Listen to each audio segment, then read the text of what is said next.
আসসালামু আলাইকুম। ফাজালে সাদাকাত হইতে বলা হয়েছে, এক ব্যক্তি নিজে বেশি নফল পড়িতে পারে না, সে অন্যদের উৎসাহ প্রদান করিয়া নফল পড়াবে, সেও ওয়াজ সওয়াব পাইবে। নিজে অভাবী হওয়ার কারণে অথবা অন্য কোনো কারণে বেশি খরচ করিতে পারে না, অন্যদেরকে উৎসাহ দিয়া খরচ করাইবে।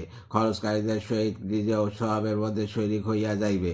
এক ব্যক্তি নিজে রোজা রাখিতে পারে না, হজ করিতে পারে না, জিহাদ করিতে পারে না, অন্য কোনো ইবাদত করিতে পারে না, কিন্তু এই সকল কাজে অন্যদেরকে উৎসাহ প্রদান করে, উহাতে সে এই সকল কাজে শরিক হইয়া যায়।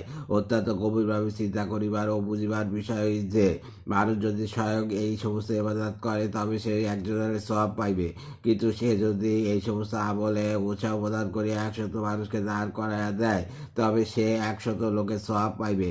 এমনভাবে 1000, 2000 এবং অথবা আরও বেশি লোককে লাগাইয়া দেয়, অথবা যত লোককে সে এবাদতের জন্য প্রস্তুত করিবে সকলে সওয়াব পাইতে থাকিবে।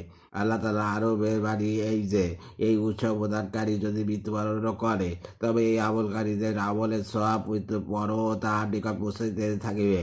আল্লাহ তাআলার দয়া ও মেহেরবানির কি কোনো সীমারেখা আছে?